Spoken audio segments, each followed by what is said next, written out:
everyone, welcome back to Digits. Today we're going to be talking about nets and how to find a net for a 3D shape. As you can see here, we have a few examples, and also I usually keep a bunch of geometry nets in my room. So if you ever want to just kind of take one and play with it a little bit, feel free. This thing is really loud. There we go, that's much better. Feel free to come by and borrow one, and you can just kind of play with it a little bit before to kind of have a better idea of what net is. Okay, so let's go ahead and get started on the lesson today, and here we go. Introduction.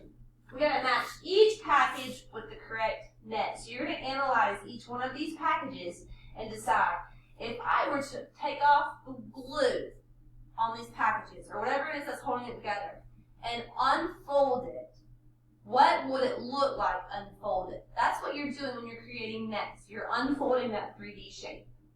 All right, so see if you can figure this one out by yourself. And if you are super duper lost, that's okay. Just hold out for a second, and then I'll walk you guys through it real fast. All right, so pause the video while you try to figure it out on your own, and then let's see if you can get it right.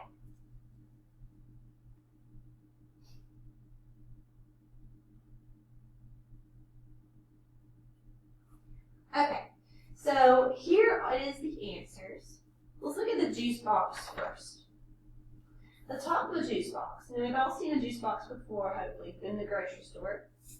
You can see that the top or the base is going to be rectangular. All right, and then the face and the lateral sides, they're rectangular as well. So if you were to unfold this juice box, you would have rectangular bases and rectangular walls. Okay, so you know that it's going to be all rectangles. Let's look at the next one. Super fun toy. Oh my gosh, this is so fun. You have, let's make this actually red so you can see it. You have your base, which is going to look kind of like this.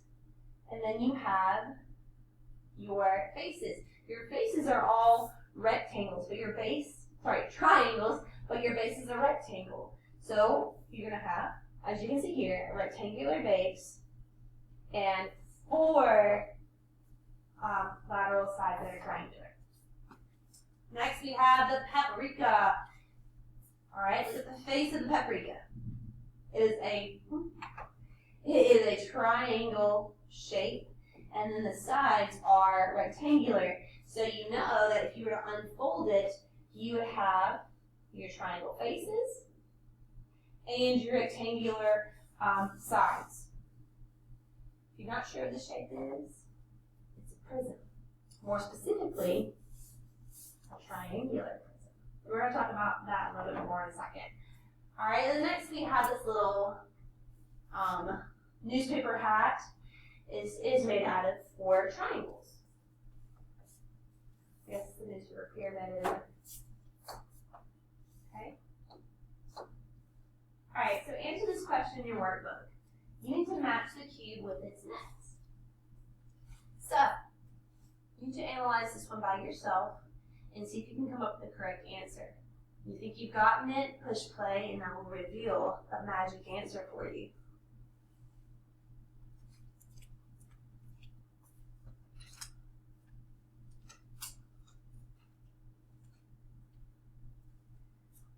So here's your answer. Ta-da! Match the cube with the correct net. Net 1 consists of a square and 4 triangles, and that will not form a cube. A cube, when you see the word cube, it lets you know that it's all going to be square. If it wasn't square, it would not be called a cube. It would be called a rectangular prism. So it's not going to be a cube. Period. So yeah, number 1 is triangles, and that's not what you need to make a cube. Net 2 consists of 7 squares. How many squares are in a cube? Not 7. If you're not sure, go ahead and count real quick. There's 6. Okay? Net 3, you have, I wouldn't say 6 rectangles. Those side ones look like squares. So if it was big. So I would say that has 4 rectangles and 2 squares. And a cube doesn't have any rectangles. It's all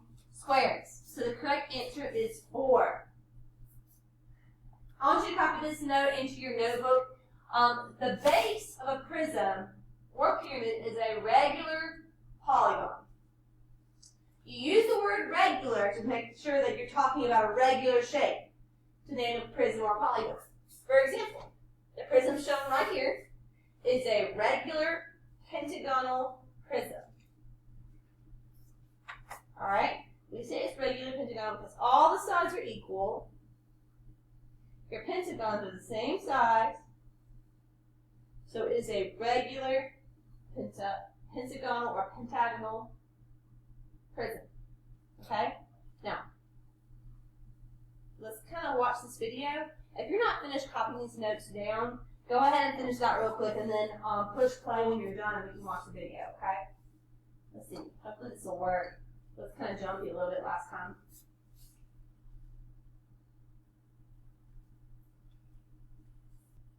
Alright, here goes nothing. 3D geometry. I'll watch them up. Alright, take a seat. Ends of the triangle. 3D. Suddenly, there they are, those terrifying triangles. Only they're not triangles anymore. They're prisms. Horrible, gory, flesh-eating prisms. Ever seen light refracted through those glass shapes to make a rainbow? Well, 3D shapes have more than just length and width. They have depth, too. Most 3D shapes you can make by gluing a... Sorry, it's kind of jumpy. Let me pause it for a second and see if I can't get this to kind of chill out a little bit. bunch of 2D shapes together. Be careful with the crazy glue, though. You don't want to walk around with a cylinder glued to your head. A flat surface of a shape is called a face. The line that connects two faces is called an edge. And a point on a 3D shape is called a vertex. All right. Prisms are two parallel polygons called bases with a bunch of lateral faces that connect them. They're named after the shape of their bases, so we could have triangular prisms or hexagonal prisms, like that. Cylinders are like prisms, only the bases are circles instead. Pyramids are like prisms, but with only one fat base. And cones are pyramids with circular bases. Spheres are like balls, but don't try playing basketball with one. They're not regulation. Those are the basic three-dimensional shapes, and the ones you'll probably see often on exams everywhere. Now that you've got a grip on basic 3D geometry, you can sit back, relax, and enjoy percentage of the triangle in 3D. Okay, so yeah, that was very jumpy. Basically, they're just telling you the difference between a prism and a pyramid. As they said, like the pyramid only has one base, where the prism has two. Okay, let's keep on going. Whoops. Well, they said that identify the three-dimensional figure that was given by this net, and I kind of pushed play and it went ahead and went forward. But here is what your net would look like if you were to fold it together. All right, let's keep going. Answer this in your workbook. Identify the three-dimensional figure that is given by this net. So you have to decide, is this a triangular prism, square pyramid, triangular pyramid, or rectangular prism? Now before you answer, in the video it said that the prism or pyramid is going to be named after its base. Is the base triangular, square, triangular, rectangular? Is this a prism or a pyramid? These are the kind of things you're going to need to think about when you are solving these problems. Okay, let's go ahead and push play. Identify the three-dimensional figure that is given by this net. The net is made up of 4 triangles. The center triangle is going to be your base. The three-dimensional figure has a triangular base and 3 triangular lateral faces. The figure that is given, that the given net forms is a triangular pyramid.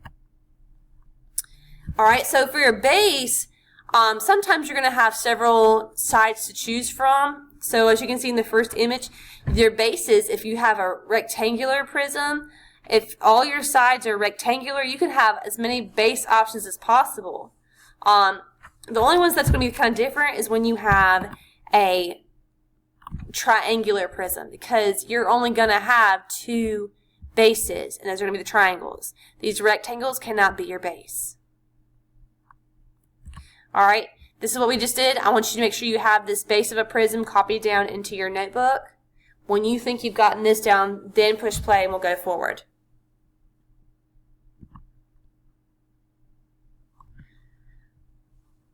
Okay, so we need to follow the steps on the next slide.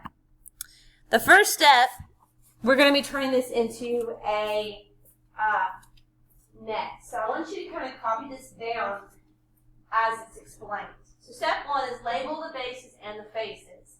You have your top base, your bottom base, right face and back face, left face. The first thing you need to do is draw one of your bases. So just draw one of your triangles and connect the two bases together. So you're going to draw one triangle on top, one of your rectangle sides, and then one triangle on the bottom. Then you draw your two side rectangles. So if you're going to fold them together, it's going to be like the roof of one of your little cartoon houses that you drew in elementary school. Ta-da! And you're done. Okay? Enter this into your workbook. Draw the net for a square pyramid. Okay, so the steps for a square pyramid is, again, you got to label your parts, but you're going to draw your square on your paper first. Then after you draw your square pyramid, you're going to start at each of your sides and create your triangles. So that way, if you were to fold it together, you would have, you guessed it, square pyramid. All right, so what some of my students have started doing is we've been drawing and creating our own nets to create our own shapes. I have a few that are sitting in my classroom right now. Guys, you can create a cube, you can create a rectangular prism, you can create pyramids. I don't care, I just want to see what you come up with. So when you have a little bit of time, I want you to see if you can make your own prism, and then bring it to me. I would love to see it. I'm sure Ms. Carpenter would love to see it as well. Go ahead and get onto your 14-2 homework. Good luck on your assignments, and I hope you have a wonderful day.